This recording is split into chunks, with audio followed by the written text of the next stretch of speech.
See, stress is God's way of training you. It's preparation. But what most people do is, see, once you get stressed, you don't want that no more. So now you give up, you through. I'm stressed, so I don't want it. Nobody likes stress because some people just let themselves go. But you got to, in order to develop and to change and to grow, stress is necessary. So you got to be willing to go get it every day. There's a story my father told me all the time. Now, I've heard it several different ways, but I'm just telling you the way my daddy gave it to me. He said, son, he said, every morning on the plains of the eastern Serengeti Desert, there arises a gazelle that realizes that he must run faster than the fastest lion, or he will be eaten and he will die that day. On that same desert arises in the morning a lion that realizes that he must run faster than the fastest gazelle, or he will starve and he will die that day. He say, son, the moral of the story is, no matter who you is, when you wake up in the morning, you needs to be running. And he said, no matter who you is. And so what he taught me was a work ethic of how to work. In order to get to where you want to go, you got to put yourself under some stress, though. See, stress is necessary. God is a trainer. This is what I done learned about it. See, I'm a seed. I really am. But a seed has to be planted. A seed got to have dirt put on top of it. If you take a seed and throw it on the concrete and walk off, the sun just burn it up. But guess what? Logically, in my mind, it doesn't make sense that to grow something, you should dig a hole, put it down in there, and cover it with dirt. Logically, that don't make no sense to me. But oh, though. See, dirt is necessary for growth and development. Dirt builds character. Dirt gives you the push-through factor. Dirt makes you come with it when you don't feel like coming with it no more. And you get dirt in a lot of different ways. All of y'all that had dirt thrown on you. And dirt ain't always what you want. It's somebody talking about you down on your job. It's somebody accusing you of something that you didn't do. It's somebody telling you you ain't gonna make it. It's somebody sharing information about you that ain't true. Everybody get dirt put on. But see, when you're getting put under that stress, please know God is always working. Kirk Franklin's song, God is always working, so I smile. Because I know he back there. See, that dirt builds character in you. When they talking about you, it teaches you to withstand it. Then it gives you something to push through. So when you put the seed and you put the dirt on it, if you understand stress, stress really ain't just dirt. Stress, see, they don't call it dirt when they plant it. They call it soil. Because, see, soil has nutrients in it. What the nutrients, when people talking about you, dogging you, lying on you, backbiting, stealing from you, talking about you, they're actually putting nutrients in you. They're building character. You got character now. Because now the seed, if they put a camera under the ground, you'd have seen the seed sprout open and start coming through the dirt. Because the dirt is necessary so you can prove yourself. You know, if you don't really want to be, everything you see above ground that blossoms and plants and grows and that's beautiful, it was underground one time. All them potatoes, collard greens, they was underground one time. Them apple trees, they was underground one time. So they had to prove themselves. See, you want to be successful, well then you got to prove yourself.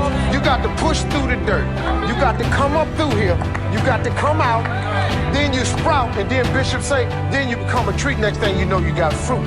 So when you under stress, take the stress for what it is.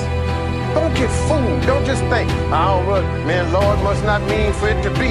What you tripping for? What you talking about? How you think you're gonna be a plant, a tree, a flower, a bush, and ain't no stress? How you gonna get to be that without no dirt? I expect people to talk about me. Matter of fact, I look forward to it now.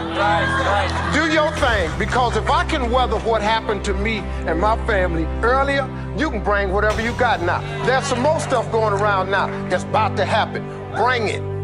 Because now I have developed a character that is stress. I have soil, enough dirt on me that has provided me with nutrients. When I left college, I flunked out of college after 3 years. When I worked at Ford Motor Company, one of the last jobs I had because of the layoffs was they put me in the foundry. I learned a valuable lesson in the foundry because I used to be a foundry worker at Ford Motor Company. I'm now a spokesperson for Ford. Let me tell you how the flip went. A lot of people don't know, but in the foundry, they was making engine blocks. Engine blocks start with scrap metal. See, people, you think old cars just go away. No, they go to junkyards. Companies take this scrap metal and they melt the metal down. But it starts with scrap. They run it through a furnace, and when it gets in the furnace, they liquefy the metal. Then they take this metal and they pour it into a mold. This mold is the engine block. But when you pour it in there, it's just hot. It's just hot. It ain't nothing. And you think that you can't do nothing with that. But then something comes along and gets a hold of it. Something comes and gets a hold of it. It takes this hot piece of mess that was scrap. It lifts it. It dips it. It cools it. It refinishes it. It hardens it. And then it puts it on a conveyor belt. When it come out the conveyor belt, my job was to hit it with a sludge hammer and knock the loose flashing out. That's empty, extra metal on it. And then you have an engine block. The basic of any engine is the block. You got a cracked block, you can throw that engine away. It don't work. But the block starts from scrap metal.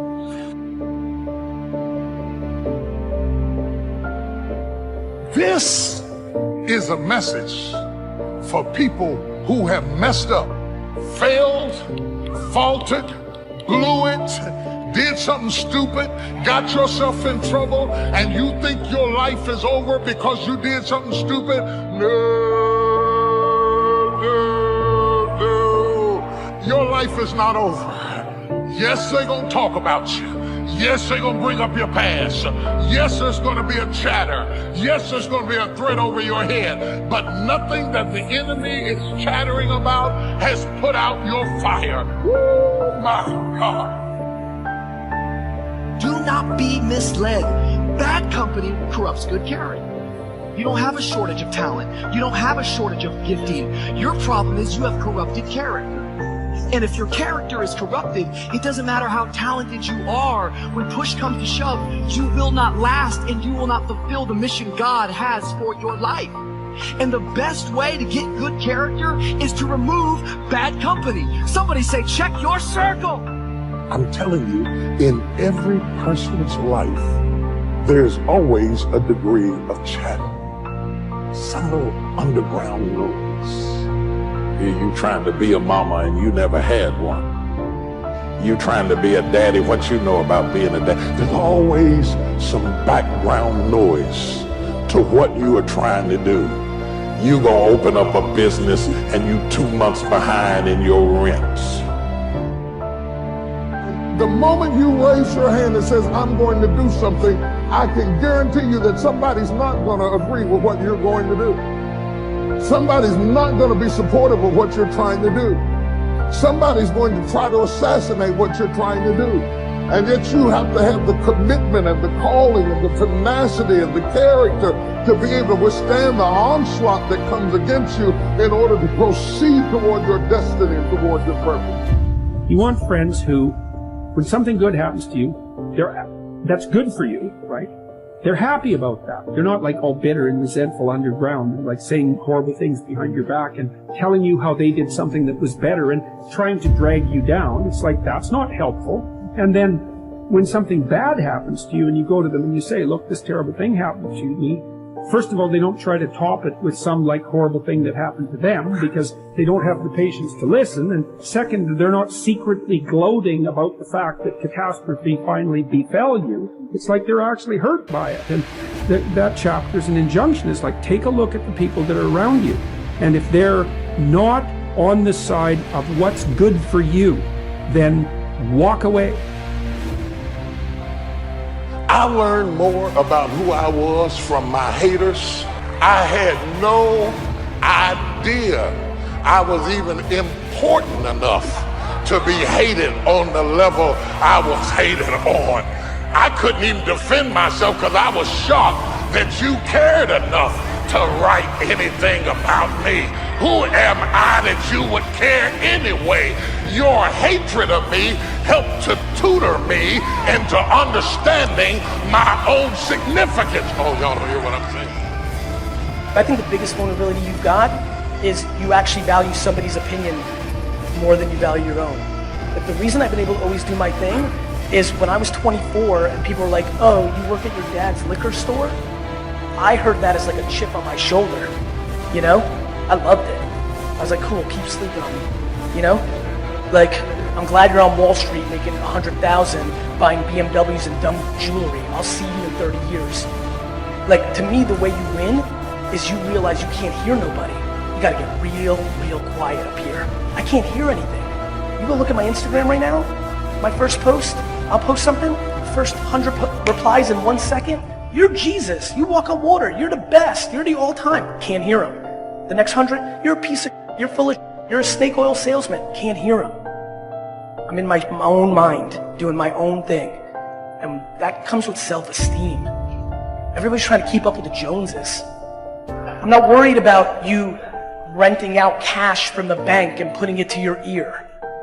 I'm not worried you jumped a fence and took a photo in front of a private plane. What do you think these people are doing?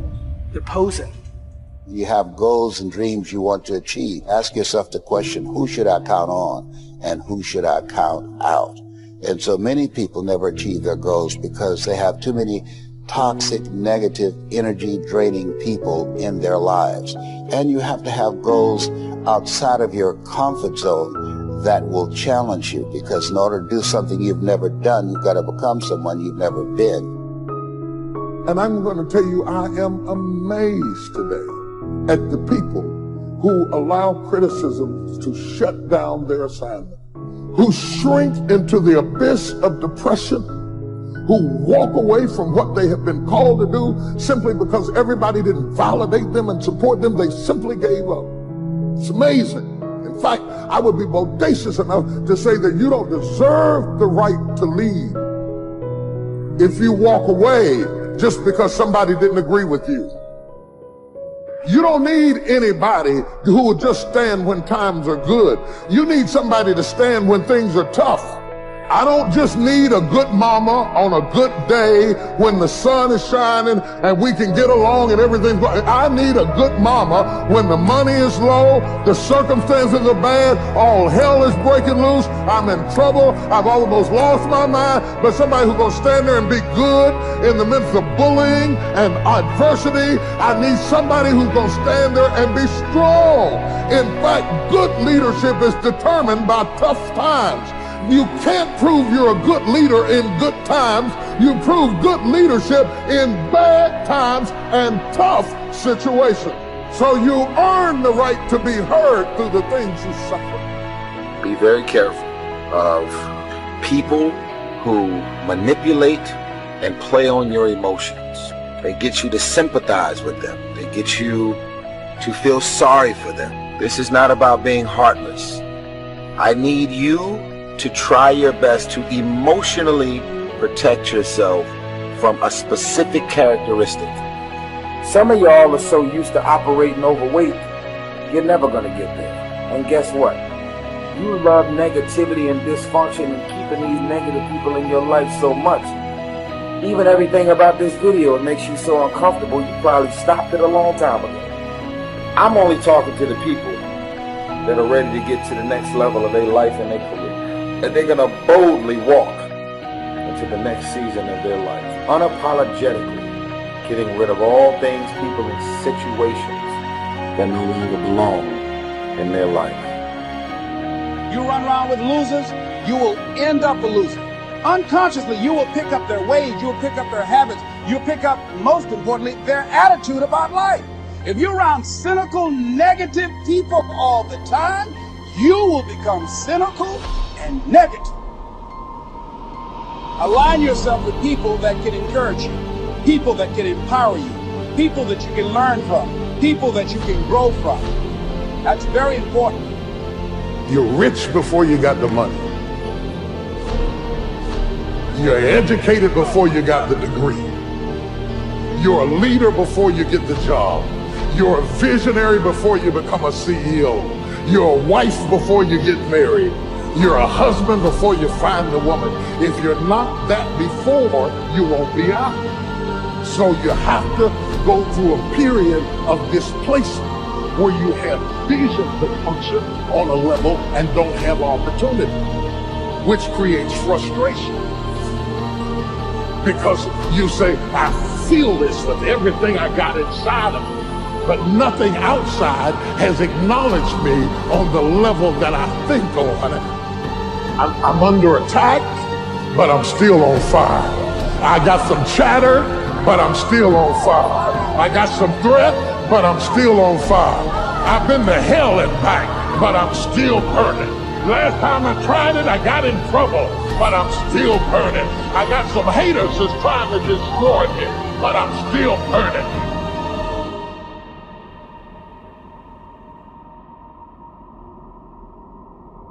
You want to align yourself with people who think like you, people who dream like you, people who want more out of life, people that are stretching and searching and seeking some higher ground in life, as opposed to the majority of people. Somebody said, always strive to get on top in life because it's the bottom that's overpowered. You see, you don't want to be on the bottom. See, it's easy to be on the bottom. It doesn't take any effort to be a loser. It doesn't take any motivation, any drive in order to stay down there on a low level.